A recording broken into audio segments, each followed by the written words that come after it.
you're thinking, what the hell is he doing? I'm testing my what do you call it?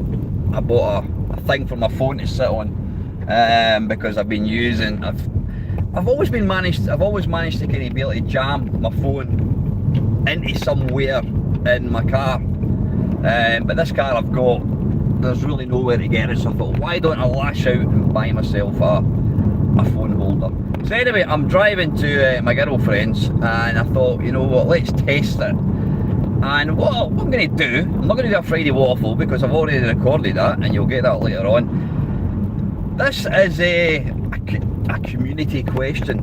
This used to be a really popular thing in YouTube about, I don't know, 10 years ago, and then for whatever reason it's just kind of fallen out of favour. Nobody really bothers about it. You never really hear anyone talking about it. And what it is, it's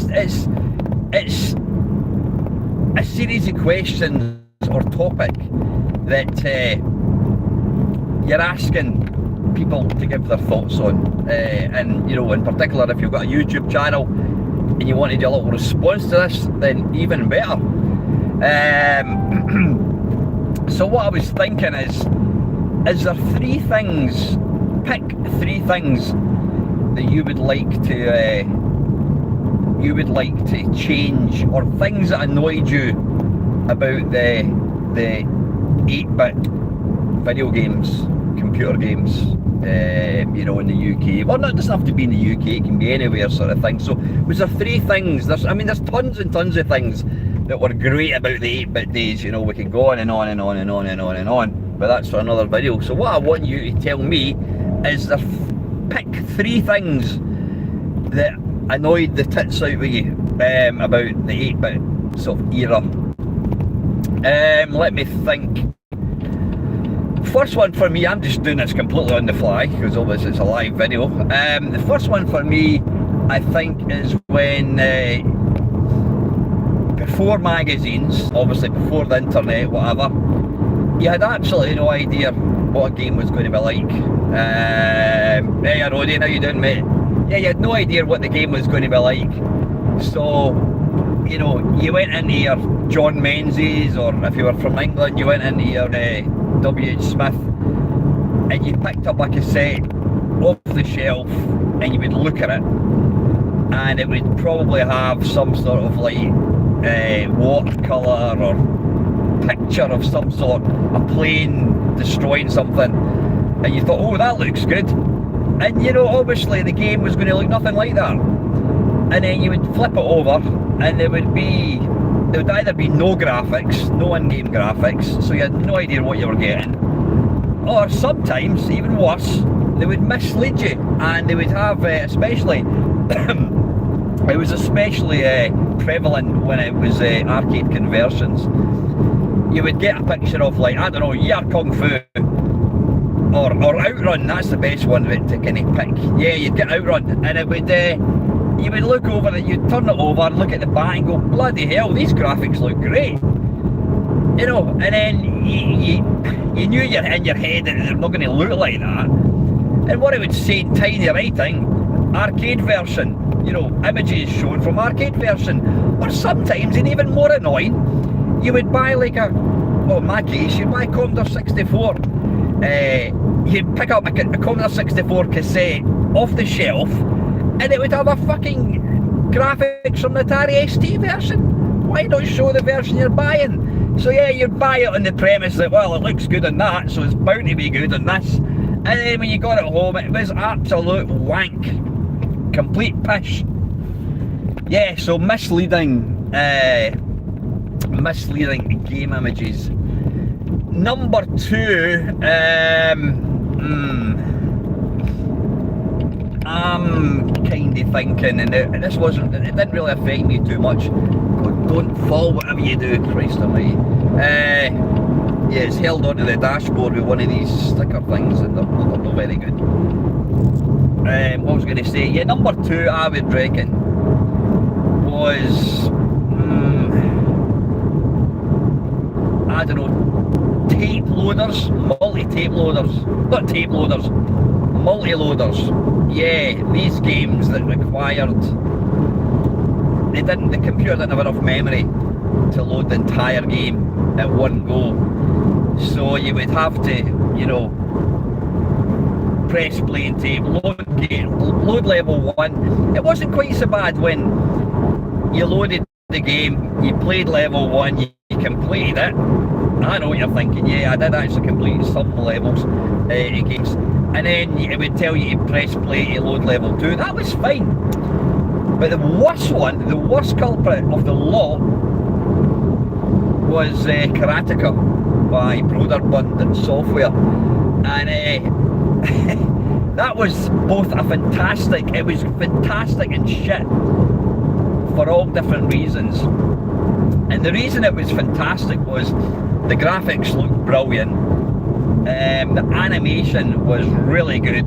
I mean, it was a Jordan Mechner, something like that. He did Prince of Persia. Really top-notch animation. You know, we'd never really seen anything like that before. The downside to that was on the Commodore 64, and I'm sure the Atari version was exactly the same. The game was so slow. It was like plain and treacle. It was fucking awful. Really bad. So yeah, that was that. But no, the worst part of that, it was I think it was a multi-tape loader. But what would happen is you would load it, and it would take, I don't know, take 8 or 9 minutes to load. And then you start that game on the edge of a cliff. You've got the cliff to the left-hand side.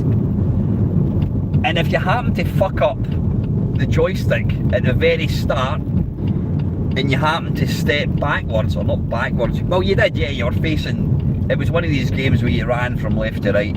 If you happen to step to the left, which was like backwards, you would fall off the cliff, which was bad enough, but then it would ask you to reload the game. You had to rewind the tape and reload the game, even though you'd only played it for like 30, not even 30 seconds.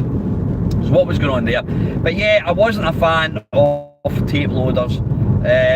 Fortunately, I mean, I had a Strive, so, you know, stuff like Summer Games and all that. I can't even imagine playing some of these multi-load games on tape. It must have been horrendous. I mean, I think even things like Summer Games and World Games and all these, I think they came in multi-load. So, I mean, on disc, if you loaded up Summer Games and you wanted to play, I don't know, the diving, you would just pick diving, and then it would load it. But on tape, you would have to fast forward to the right bit in the tape and take a note of it, and then load it. It was a complete bollock. But I mean, I do get why they adopted that, because obviously early games were single load. You know, the graphics were probably quite simplistic, whatever. And then as games became more kind of complicated, and you know, there was a lot more graphics and all that, a lot of like your ocean games or your film tie-ins, which I couldn't stand, hated them in absolute passion, these are all multi-load. So I do get it, but yeah, it's not something that I miss from the 8-bit days. So that's two misleading game boxes, and then secondly, obviously, multi-load. Number 3, bloody hell, let me think. I'll tell you, it's an absolute shit day. It's pissing it with rain. That's what I've got there. I read a fact, apparently, when they say that you lose most of the heat out your body through your head, that's all like bollocks. But what I do find is, yeah, because I've got a shaved head, if I put a hat on, it just keeps me nice and warm. Yeah, the third thing that annoys me about the 8-bit games, 8-bit kind of era,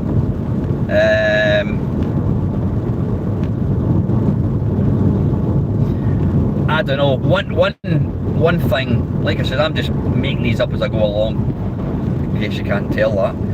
One thing that used to annoy me was your mate would have, I mean, one of my pals, he had a Spectrum, and he would get a game, I don't know, we'll take for example Coca, And on the Spectrum, it was a really good game, really playable. It was made by the late great Joffa Smith. Great graphics for the Spectrum, obviously kind of monochrome. Really good playability, brilliant game. You think, oh yes, I'll get that for the Commodore 64. Or like, of course you've got that. Then you've got like Fairlight. Fairlight was one of these isometric games again. It looked amazing. Had really good graphics. Obviously jumping in the bandwagon of like Elite, not Elite, Nightlow and all that kind of stuff. But yeah, you got certain games on certain systems, and the two I've just named in the Spectrum were fantastic games. And then I thought, oh, I'll buy it for the Commodore 64. And then you get it, and you load it up, and Cobra was absolutely nothing like the Spectrum one. Completely different. Yeah, you ran from left to right. You shot stuff. But the graphics, excuse me, the graphics were complete shit.